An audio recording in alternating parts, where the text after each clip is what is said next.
Kunjungan ke Lumajang, Mentan Amran optimis swasembada gula tercapai dalam 5 tahun.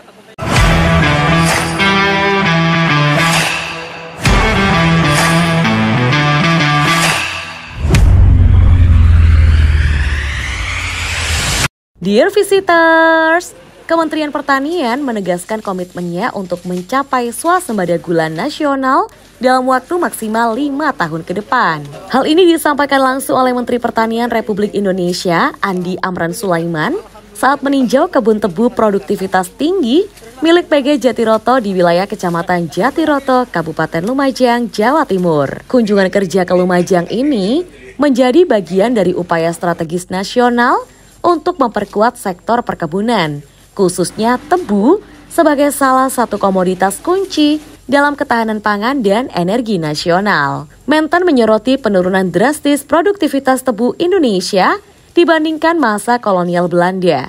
Ia menyebut bahwa dulu produksi gula bisa mencapai 14 ton per hektar, sementara saat ini hanya sekitar 4 ton per hektar. Bismillahirrahmanirrahim. Assalamualaikum.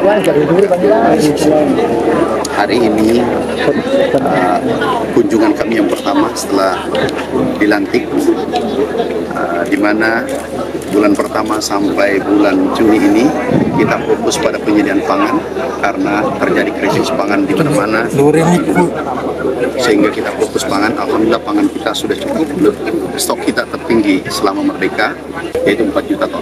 Sekarang hari ini kita memulai melihat komoditas perkebunan, yaitu tebu, kopi, kakao, karet, dan seterusnya. Kita fokus tebu, paling lambat 4 tahun 5 tahun Indonesia bisa meraih swasembada gula. Mudah-mudahan kita bekerja keras, kita gandengan tangan. Ini tidak bisa diselesaikan sendiri.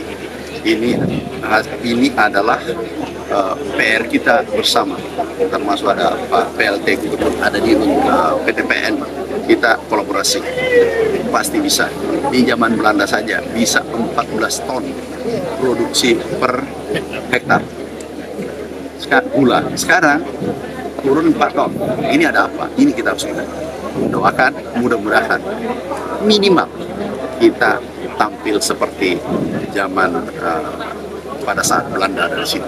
Minimal produksinya ya, bukan kondisinya, produksi. Oke. Selain soal gula untuk konsumsi, soal bioetanol mungkin akan diprioritaskan. Kita ke sana, tetapi kita penuhi dulu gula konsumsi. Kalau Pak Dirut tadi target paling lama tahun depan gula konsumsi sudah beres. Ya Pak Dirut ya. Tahun depan, moga-moga tahun ini. Tapi nanti gula industri juga. Jadi bukan saja gula konsumsi.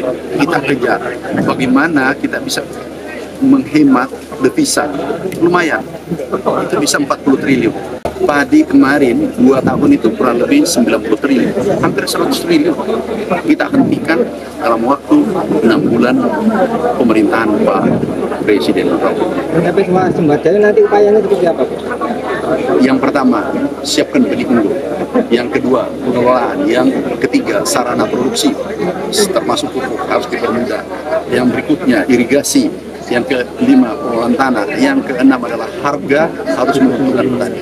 Kalau ini diberesin semua, swasembada jadi kenyataan. Itu tadi begitu detail melakukan hitung-hitungan itu kenapa? Kami sudah 15 tahun di tebu. Justru kami tahu, lihat saja berdiri tebu aku tahu ini produksi sekian. Untuk Jatim, Pak, Menteri mendukung swasembada pangan gimana? Ya, kita kolaborasi dengan Pak PLT Gubernur. Pengawasannya siapa, Pak? Pengawasannya dari kita semua, termasuk Anda, termasuk media. Tolong awasi. Tadi kayak pupuk, ada yang naikkan markup dari 100 berapa itu 115 atau berapa itu di 120 menjadi 120 130. Nah, itu kami langsung cabut izin hari ini. Itu nggak boleh. Itu menyakiti rakyat. Kalau kita biarkan itu beternak kejahatan, yang lain juga mencoba. Jadi kita amputasi, kita putus rantai kejahatan, nggak boleh. Apalagi daerah Jawa Timur, ini adalah lumbung pangan nasional nomor 1, ingat. Harus dijaga di Jawa Timur. Mengenai studi ke India seperti apa? Nanti kami kirim, kita diskusi berapa orang dari Jawa Timur, berapa dari BTP, berapa dari Kementerian Pertanian. Bukan India saja, mungkin ke Brasil, beberapa negara yang benihnya, bibit tebunya bagus. Thailand juga bagus. Oke. Amran menyebut bahwa jika produksi dan efisiensi dapat ditingkatkan, maka Indonesia tidak hanya mampu memenuhi kebutuhan gula konsumsi dalam negeri, tapi juga menekan impor gula industri yang nilainya mencapai puluhan triliun rupiah.